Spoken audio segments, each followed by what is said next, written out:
video we will show that primes are element of the class CoRP.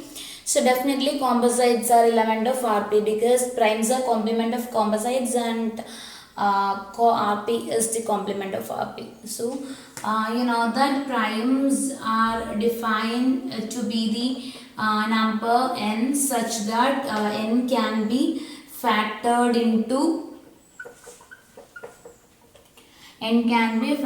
into some numbers q and r such that q is greater than 1 and r is definitely less than n. So it can be factored into numbers which are greater than 1 and less than n.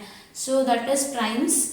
And and deterministic algorithms for checking primality is bit difficult because they depends on factoring and all. Factoring is you know when the magnitude of a number increases, its size, binary size is increasing exponentially. So deterministic algorithms are bit hard, but in case of probabilistic algorithms they can do the job very easily. So that is why we are relying on probabilistic algorithms for checking primality testing.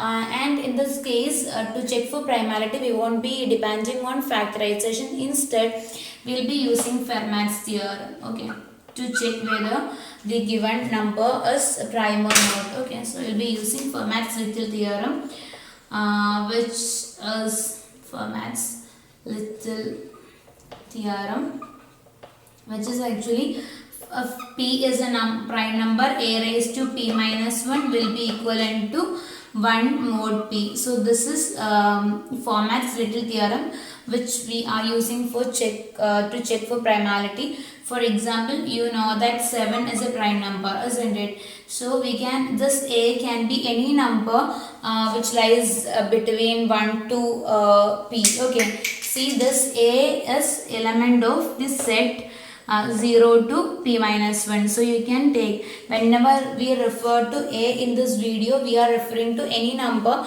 which is less than the number we are checking for primality. Okay, so a can be any number between 0 to p minus 1. So here I am taking a as 2, let a be 2. So a raised to p minus 1, that is 2 raised to 6 mod p mod 7 should be equivalent to 1. Let's verify this. 2 raised to 6 is actually 64. 64 mod 7. 9 7s are 63. So 64 mod 7 is 1. So hence verified. Now let's check with the composite number also. Let p be 6. A be 2 itself.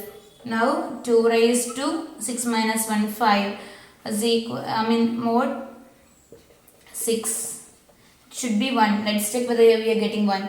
So 2 raised to 5 is 32. 32 mod 6, you know, 6 5s are 30 is 2. So we won't get this correct. So we are getting this right for prime numbers. So we will be using Fermat's little theorem to check for prime numbers. So for that, using Fermat's little theorem, let's write the algorithm to check for primality like this. So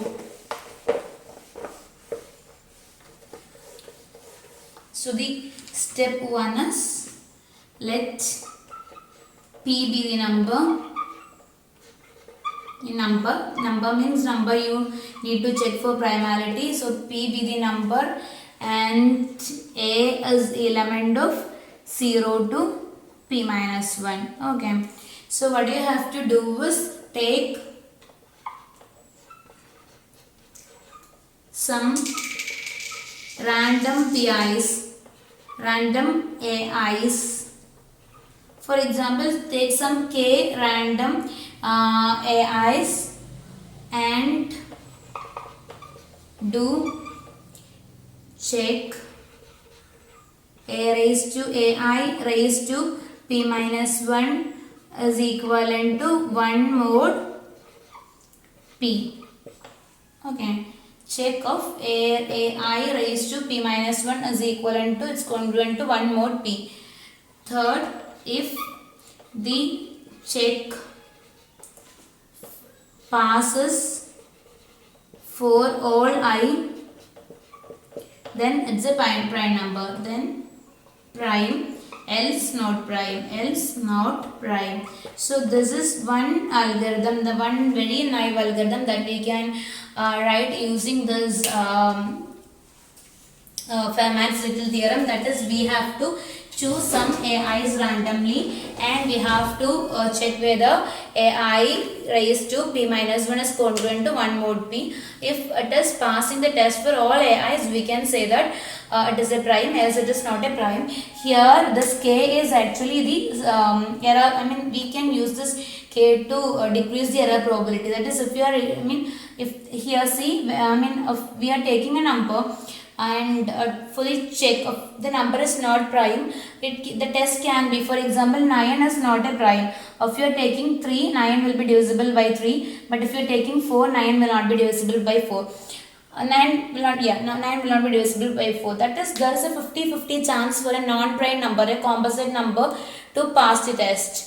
So the probability is 1 by 2, but you can always improve this by repeating it k times. That is, if you are repeating the divisions k time, you can improve the accuracy. That is, error probability will be decreasing exponentially. So that is the relevance of k. If you are increasing more times, if you are repeating it more times, if you are incrementing the value of k, error will be decreasing exponentially. Okay, so this is a very naive algorithm, as you can see. The problem with this is that all the prime numbers, if a number is prime, definitely it will pass all the tests. But the problem is some non-prime numbers will also pass all the Fermat tests. Those numbers are known as Carmichael numbers. So these are composite numbers which will be passing all the Fermat tests. An example is the number 561. It will be passing all the Fermat tests, which is a composite number actually, but it will pass the Fermat test. So this algorithm is not mathematically correct, because when we include Carmichael numbers, this algorithm will fail. So we can to evaluate the performance, the algorithm needs to be mathematically correct. So we will come up with another algorithm which is mathematically correct, and we will prove that it is element of the class CoRP. So we will see that algorithm, which is also known as Miller-Rabin algorithm for primality testing. So we will see that algorithm. So here is the algorithm for checking primality of numbers, including Carmichael numbers also. So if p is even, you know that p is 2 is a prime number. So if it is 2, accept it, and you know that all other even numbers are not prime. So you can reject otherwise. Now, because you don't have to include even numbers into this complicated calculations and all. Yeah. Now you have to select some AIs, that is A1, A2, etc. some k number of AIs randomly from 0 to p minus 1. Now for each I from 1 to k, you have to compute AI raised to p minus 1 mod p and reject if it is not 1. So this is the Fermat's test that we have done. So this is the Fermat little test. Now this line 5, 6 and 7, these 3 lines are for actually Carmichael numbers, to prevent Carmichael numbers from being posed as prime numbers. So what we have to do is, you have to find out the parameter s and l such that p minus 1 is equal to s into 2 raised to l, where s is an odd number. For example, if you are taking p as 561, which is a Carmichael number, you can get p minus 1 as 560. Now you have to write p minus 1, that is 560 into 2 numbers s into 2 raised to l.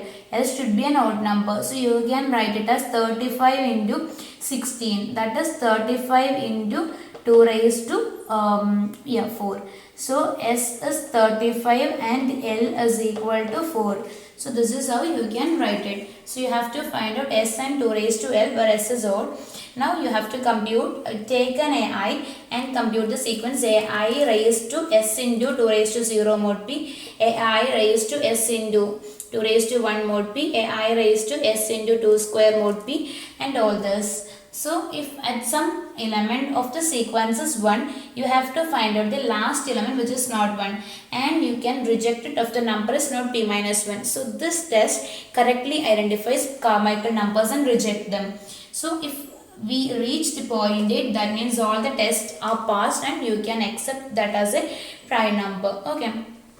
So this is the algorithm for prime numbers. So I mean you know that and if you check this, you can that for prime numbers, if x is element of prime, that will be definitely accepted because that will pass all the format test, that is from point 4 onwards. I mean at point 4 itself they'll be passing all the format tests for sure.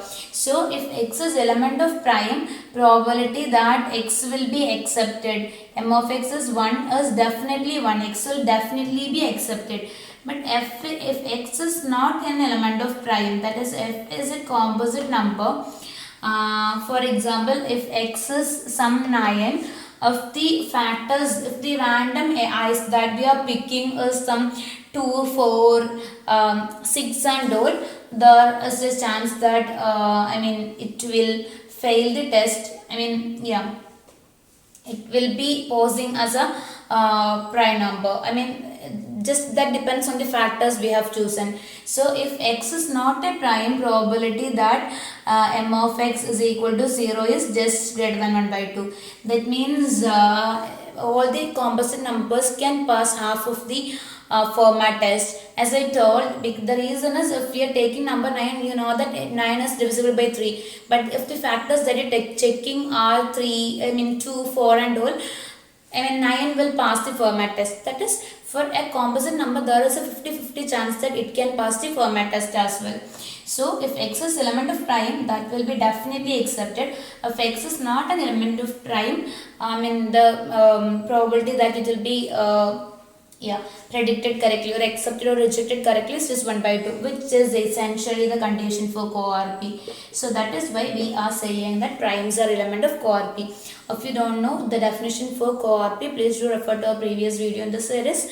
It defines CoRP. So this is the definition for CoRP. So prime is element of CoRP and definitely composites are element of the class RP. Okay. So hope this is clear. So that's all in this video. Thank you.